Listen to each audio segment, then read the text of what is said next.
Hispaniola, une île. Vous connaissez sûrement ces plages bordées d'eau turquoise, ces cocotiers, ces hôtels all-inclusive desservis par les meilleures compagnies low cost. C'est en 2009 que j'y ai été embauchée en tant que photographe dans les hôtels. Après quelques mois utopiques à profiter de la vie caribéenne et ses abondances comme toute bonne expatriée, j'ai vite senti que cette réalité n'était que fantasme. J'ai décidé de tout laisser tomber pour engager le road trip photographique qui a bouleversé ma vie.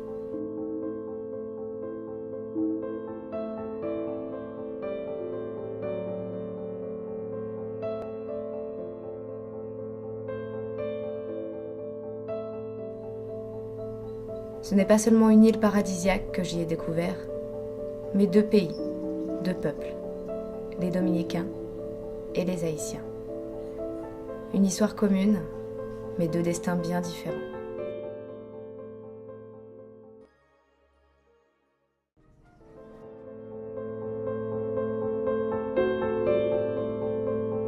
J'ai voulu en savoir plus. Savoir pourquoi y a-t-il un contraste si fort entre ces deux pays. Je voulais comprendre.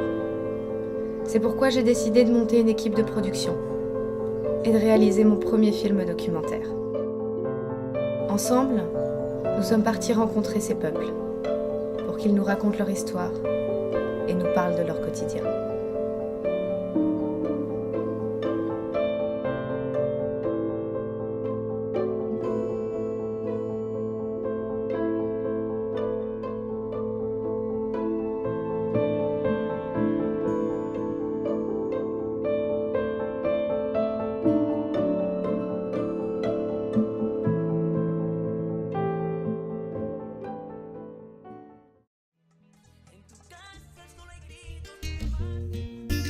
Derrière ces hôtels à touristes, l'envers du décor.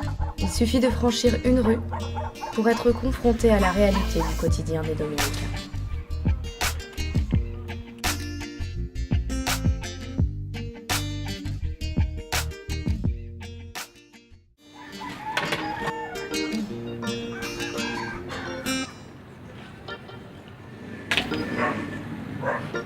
À Haïti Chiquito, les Haïtiens et les Dominicains se mélangent et partagent le même quotidien, comme par exemple en pariant quelques pesos sur des combats de coqs.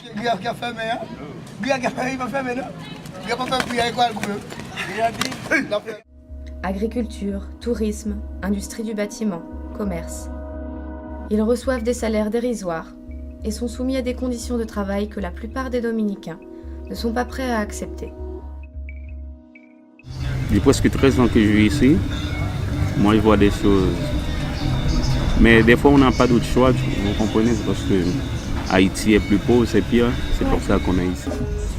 Beaucoup d'Haïtiens meurent à chaque instant. Se font tuer? Vous n'avez pas vu les nouvelles, vous? Non.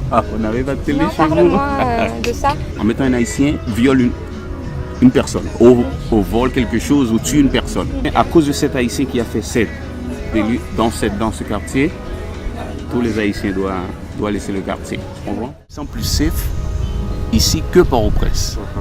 Vous comprenez?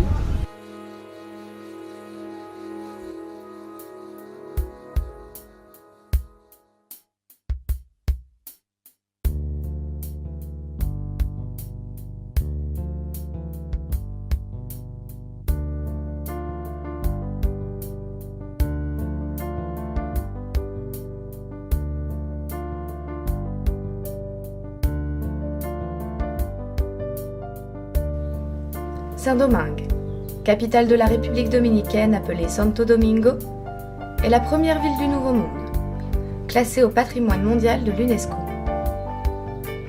Sa zone coloniale est sans doute le lieu le plus touristique de la ville avec son fameux Parque Colón.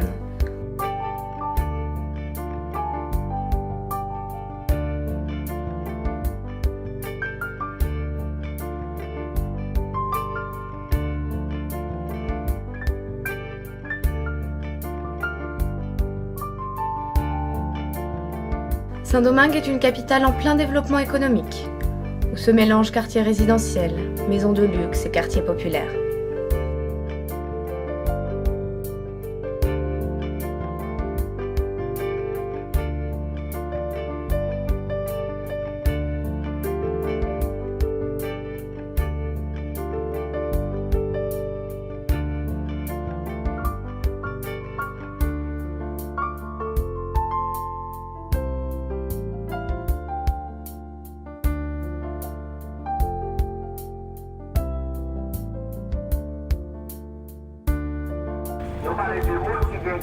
À la frontière de Malpasse, le premier impact, c'est l'agitation.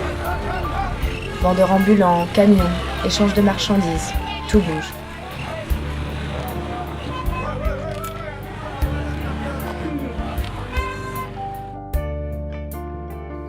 L'impression est de passer d'un pays tropical à une zone aride, tant elle est déforestée.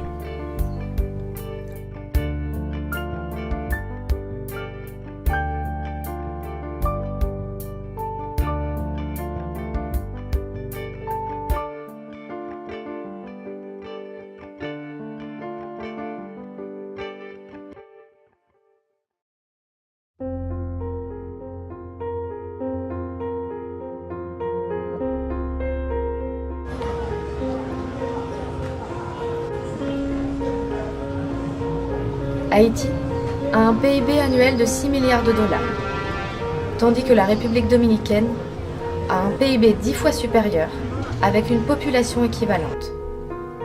Il y a pourtant un paradoxe entre une population travailleuse, souvent très bien formée, et une situation économique désastreuse. Déforestation, misère, catastrophes naturelles à répétition.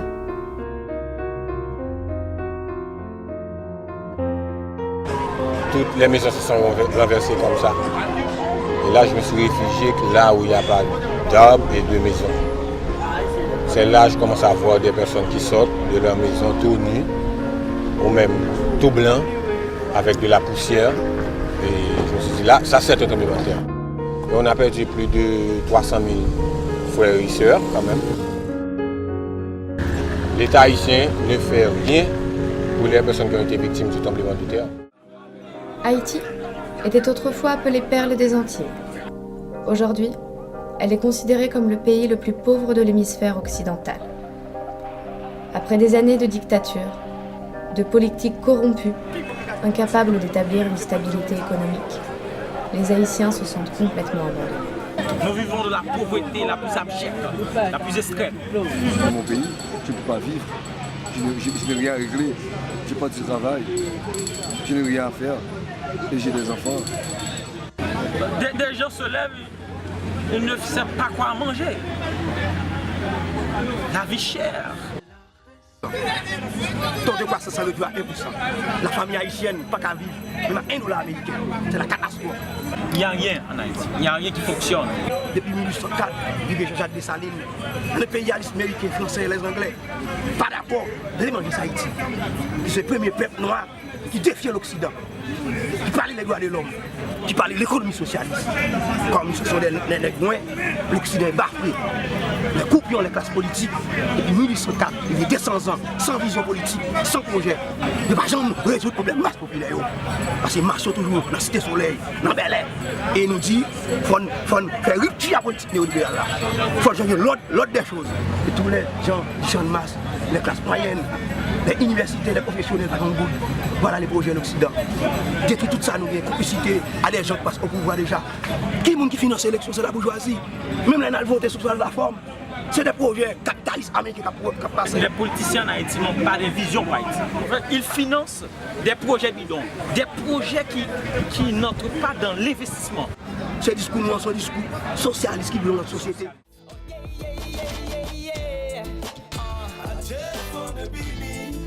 Alors quelles sont les solutions pour l'avenir d'Haïti ? L'île regorge de gens talentueux qui n'ont pas les moyens d'exploiter leur potentiel. Il est primordial de donner la priorité à l'éducation.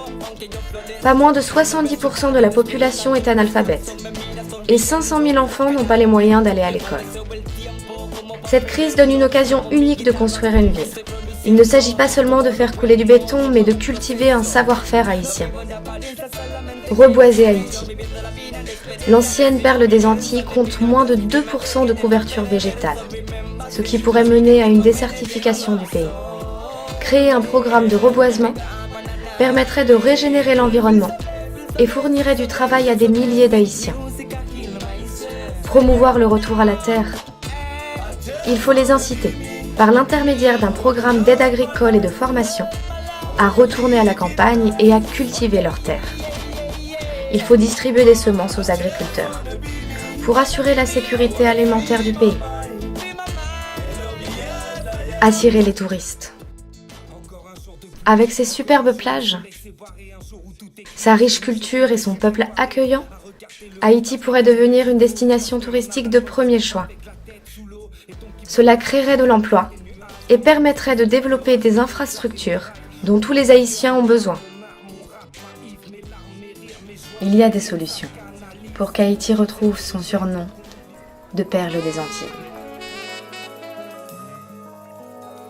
Je ne vais pas rester chez moi à rien faire. Étant donné que j'aime les enfants, il y avait un féminin chez moi et je me suis dit, peut-être que je vais là pour aider, quand même, parce qu'on a toujours besoin de quelqu'un.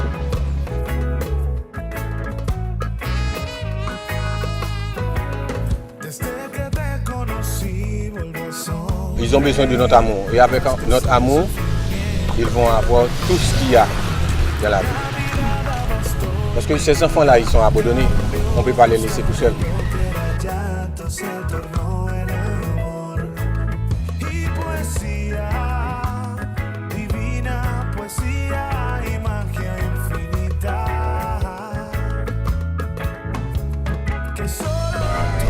Avec l'espoir, on peut avoir tout. Et j'ai de l'espoir. Et même si nos moyens ne sont pas grands quand même, mais parfois ils ont des personnes qui s'occupent d'eux. Et quand on envoie des messages, on a des personnes qui entendent et répondent aussi. Et je pense que avec l'amour, l'avenir sera meilleur.